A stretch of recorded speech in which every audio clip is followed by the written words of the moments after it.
What's going on, everybody? I'm Terrence, and this is Bank Shipping.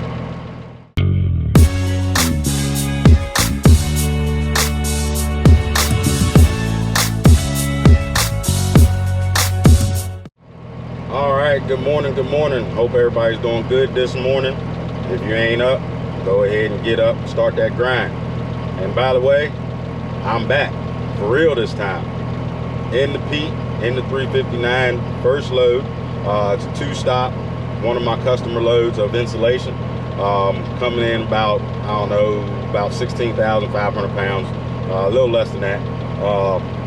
2-stop, full tarp, full load. They didn't give me any slack on my first load in the semi, so, but we are here at the first drop-off.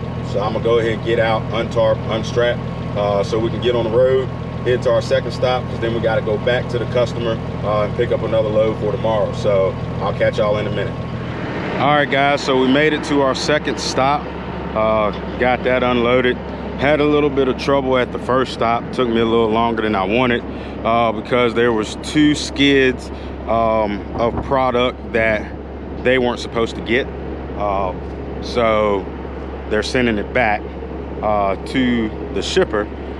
So, you know, while we got that figured out and everything, I had to wait and call and all that good stuff and get that figured out. And it ended up being they were going to send 2 full skids back of product because they had too much and didn't need that much. So, of course, you know, this product requires a tarp. So I had to do the best I could. You know, it's, you know, 4 feet long. You know, they're regular skids, regular pallets. So something 4 feet long when you got big tarps, kind of hard, but it works, it'll hold. So we're done at the second stop, so I'm gonna go ahead, head back. We're gonna drop this stuff off and then pick up another load from the same customer. So I'll see y'all there. All right, everybody, so we got back. Had to wait for a pretty long time, but that's normal for this customer. They're always slam packed busy. So but we got another load. We dropped off that excess stuff when we backed in the bay. They took that off and then loaded me with this stuff. So it's a 48-foot load, so it doesn't quite take up the whole deck, but it takes up most of it. And as you guys can see, we're pretty tall up top. I measured and we're 13.5. So when I spec'd this trailer out, you know, I knew having a step deck was going to be close on that, and I measured and everything, and so it was 60 inches from the bottom of the or like 59 inches from the top of the top deck, and then these skids are 8.5 feet tall.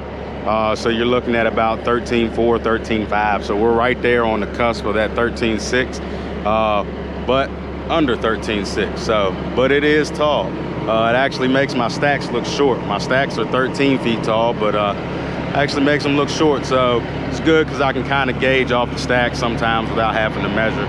But I went ahead and measured, since this is the first load that I actually have the tallest skid that they offer at this customer on the top deck. So we'll be good with that. They have 6 foot tall also, and then these 8.5 foot tall. So they're actually 8 feet tall, but the runners underneath for the forklifts to get in add a couple more inches. But we're loaded. This goes to Baltimore in the morning. So we are going to head out of here and get back to the yard and call it a night. So I'll see y'all in a little bit. Well, take that back. I'll see y'all in the morning. All right, guys, good morning. Back. We are up in Baltimore to drop off that load that I picked up yesterday. So we got everything unstrapped, got our straps rolled up, and just waiting to get empty. I got to pick up all these corner protectors, you know, not to leave a bunch of junk. Always keep your places clean that you're going to, because they'll appreciate it. And plus, I'll be delivering to this same spot Monday, Tuesday, and Wednesday of next week. So the last thing I want is, you know, people to be mad at me when I come back because I left all this stuff around and they had to clean it up. So, but anyway, quick thing, you know, a lot of people do things a different way. Some people like to leave, now that I actually have sliding winches on this trailer, unlike my old trailer, a lot of people like to leave their winches on, or their straps on the sliding winches, you know, and they'll just hook them up here and tighten them down. Me personally, I don't like to do that. Because it keeps the straps out of the weather. You know, I like to roll them up, put them in my box, it keeps the straps out of the weather. And then also, if you've ever had an old strap that you had on your winch for a long time, and, you know, over constant tightening down and things like that, and then that strap breaks and you have to replace it, it is a pain in the butt to get that thing off of your winch, just because it's been tightened down and cinched down so much. And, you know, believe it or not, these straps will generate heat, and sometimes after being tightened down so much, they'll actually fuse themselves together down towards the end where it actually slides into the winch because of the heat that's generated from tightening and everything. So that's a headache that I want to avoid. So I roll my straps up, I take them completely off, roll them up, and store them in my box. And also, you know, especially with this stuff, since it's tall, I pretty much use most of my strap going over the product. There's not much strap that actually gets twisted up in the winch. So, you know, I would pretty much be pulling all, if I kept them attached, I'd pretty much be pulling all of the strap out to throw it over. You know, almost 8.5 feet tall skids. That's a pain in the ass. I'm not trying to, you know, especially it'd be the hook end, so I'm not trying to throw my shoulder out or anything like that. Work, you know, smarter, not harder. So, you know, and speaking of that, you know, if you want to roll your straps up, you know, pick up one of these right here at the truck stop or Amazon or whatever. It's just a strap roller. You know, you can have, you know, I got 30-foot winch straps, 4-inch, and, you know, you can have one rolled up in 20 seconds or less. You know, so there's different kinds of these things. Some of them are 1-piece, some of them are 2-piece. I like the 2-piece ones because I think they're a lot easier to get your strap on and off and everything like that. So that's the one that I have, you know, and it just clips on your rub rail. You know, this is the 2-piece, like I said, it just clips on your rub rail right here. See if I can get that out. I mean, if you're worried about the paint on your trailer, you might not want to do it because it'll put some scuffs or everything in there. But, you know, I love my trailer to look good, but I also know that it is a work vehicle. It's going to get dinged up and scratched up and stuff like that. So that doesn't really bother me too much. Now, for forklift drivers, you know, completely just ramming my rub rail trying to get a skid off, then yeah, we might have a problem. But some things can't be avoided. So, you know, you just clip that on your rub rail, you know, and you take this piece and it slides on that right there. And then right in between here, that's where you put your strap in, the beginning of your strap, and then you just roll. I was actually going to roll a strap up for you guys, for the people who've never seen one before or never used one before, but it kind of was a little bit difficult to hold the GoPro and, you know, roll this thing at the same time and hold my strap so it stayed straight and didn't get all wonky and everything. But you know, I could have put my hat cam on, but I left a bunch of my GoPro stuff in my old truck, so all I have is the little selfie stick thing. So but anyway, we're gonna go ahead and get unloaded, clean this stuff up. We're gonna get out of here, head back to the customer and pick up another load. So I'll catch y'all there. I actually got stay tuned because I got a funny story to tell y'all. I just don't have enough time to tell you right now, so I'll tell y'all when I get to my customer. All right, so we made it back to our customer. Had to wait a little bit, of course, to get loaded, but we got loaded, and as soon as I got loaded, it started sprinkling a little bit. And I'm like, go figure, you know, it was super windy all day, got blown all over the road, and they had a kind of like a little rainstorm that lasted like 5 minutes, and then the sun came out, the wind was gone, so I'm like, great, don't have to fight the wind or anything like that when I'm trying to strap. And as soon as I go to pull out of the bay so that another truck could get in that bay, it started sprinkling a little bit. So no problem, I don't mind getting a little wet. Well, I back into my spot to get out and get my straps and everything ready, and it's like a freaking monsoon just came out of nowhere. I mean, rain was blowing sideways and just a straight downpour. I was trying to throw my straps, and basically the wind was just pushing them right back over the load. So I said, you know what, I'm not going to sit here and try to fight Mother Nature. I'll just get back in the truck and wait for the storm to pass, or at least, you know, slow down a little bit. I'm not going to wait here all night, but, you know, at least let the rain slow down a little bit and wind before I get back out and start finishing up. So I figured I'd get back in the truck and tell you guys that story that I was talking about earlier.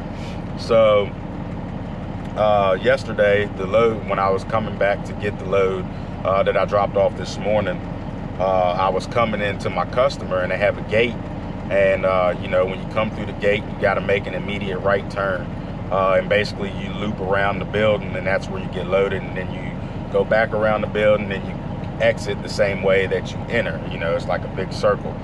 So I was coming to make the right hand turn inside the gate, and a truck that had never been there, a driver who had never been there, he kept straight, which is do not enter, because that's where the trucks are exiting.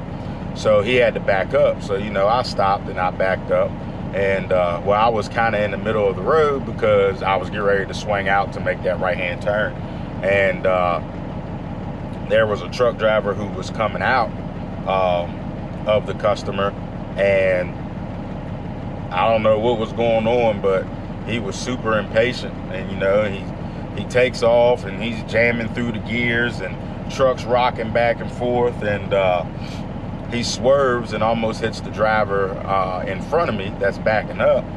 And he gets around him. After almost hitting him, he gets really close to me, and I'm like, what in the world is this dude doing? Like, he didn't even slow down, nothing, just kept on going through the gears. Well, he ended up hitting my mirror. So it really didn't do a lot of damage. You know, I'm thinking to myself, like, geez, you know, I only had the truck on the road for 2 days. Somebody already hitting me. So it didn't actually break the mirror. What it did is, you know, I got the West Coast style mirrors on here, you know, and what happened is it dented the mirror bracket. It didn't break the mirror bracket. The mirror still holds on just fine. Everything's fine there, but it dented, it bent the mirror bracket. So, and then it also broke my CB whip antenna, or the coiled antenna that I have on the mirror brackets. So, you know, I stopped, I pulled my brake, and I got out and looked, and he kept on going. And so at the end of the drive for the customer, there's an intersection with the stoplight, and you know, he kept on going, and the whole time he's driving, the rear driver's side brake on the trailer was seized, you know, and so he's dragging his tire up the road. I mean, white smoke coming off the tire and everything, and he's steadily hammering through the gears. I mean, I'm like, what in the world is going on with this guy?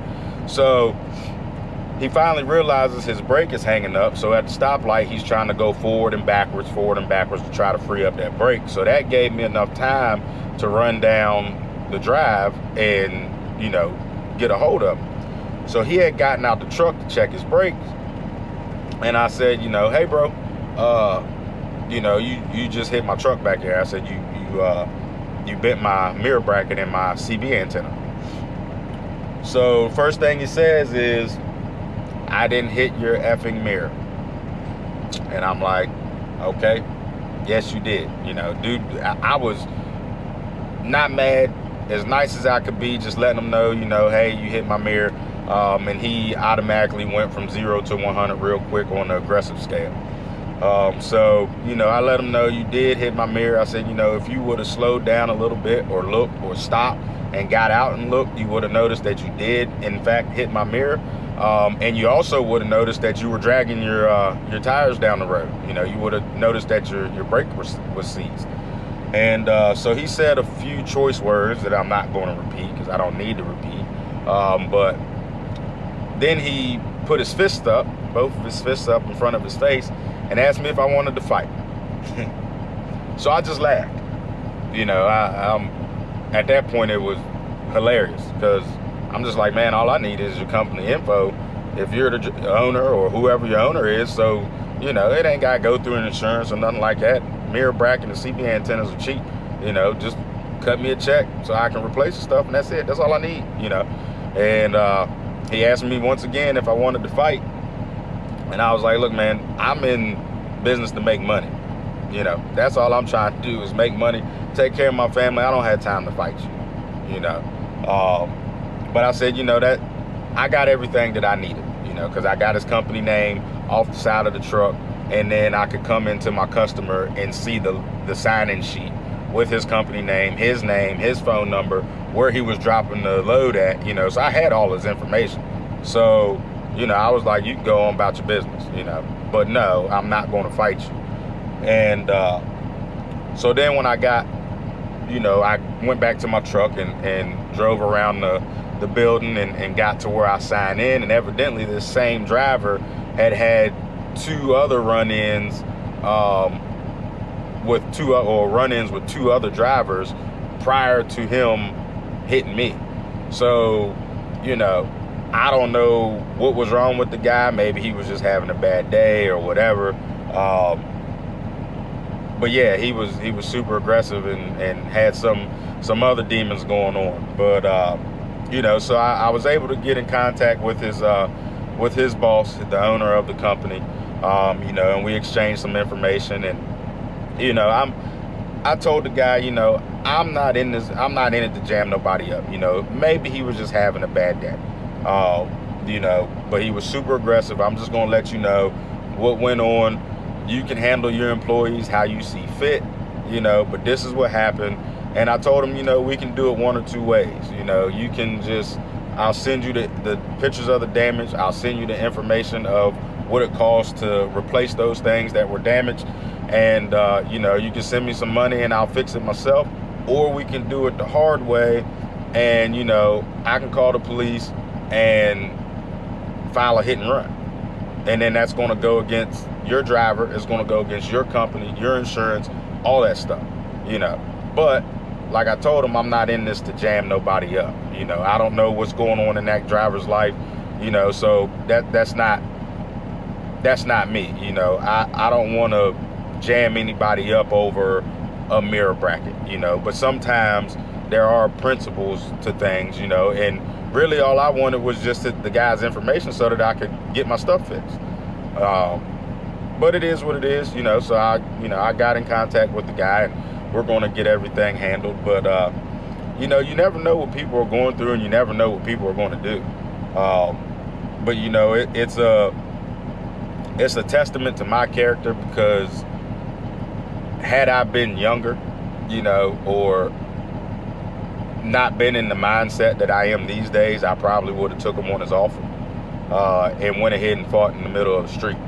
But, you know, that's not my character anymore. You know, I've grown older, I've grown wiser, you know, and if that guy wants to make a fool of himself, then go right ahead and make a fool of yourself. You know, it's not going to affect me whatsoever, you know, if you make a fool of yourself. You know, I think it was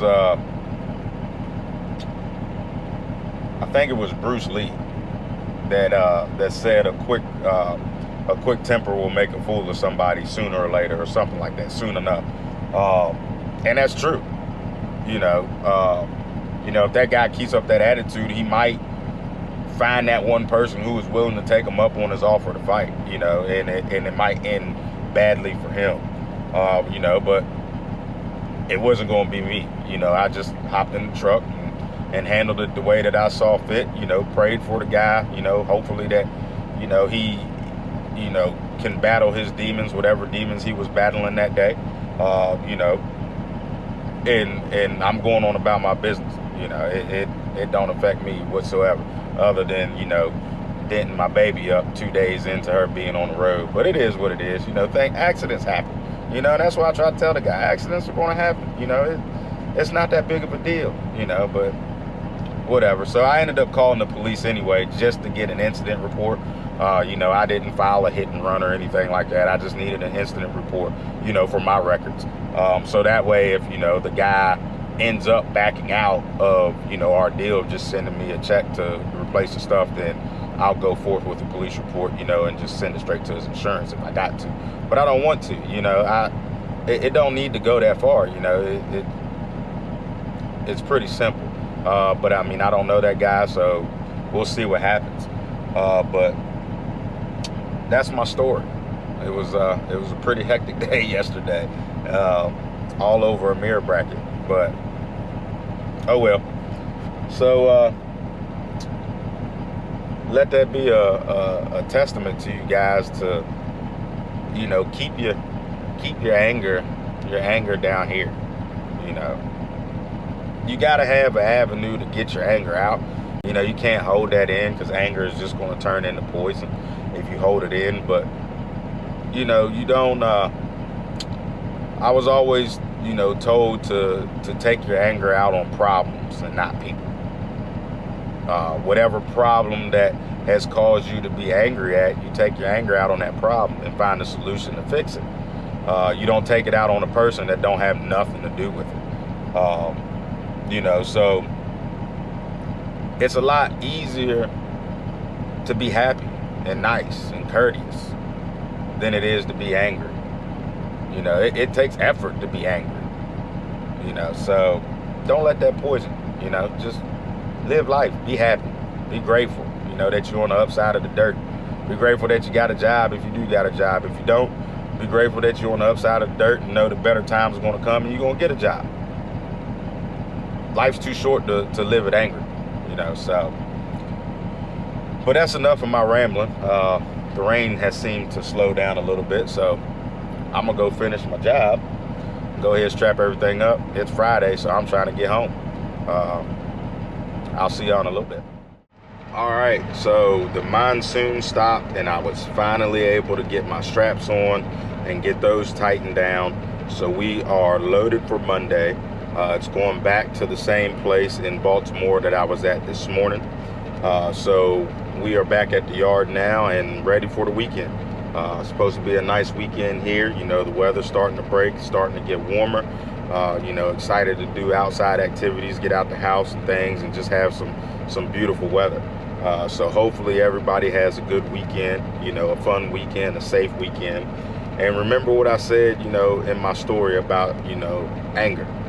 It really does take a lot of effort to be angry, much more effort to be angry than happy, you know. So when you wake up in the morning, you know, it's a blessing that you get waking up or woken up, you know. So every day that you wake up, you know, wake up with happiness and humility and gratefulness, all that good stuff. Wake up with that good stuff in your heart, you know. Forget all the negatives, all the bad stuff, all the failures, you know. Leave that stuff in yesterday. You know, today is a new beginning. When you wake up, leave all the negative in yesterday, you know, and keep on pressing forward to whatever it is you're trying to achieve. So with that being said, stay prayed up, grind hard, and stay humble.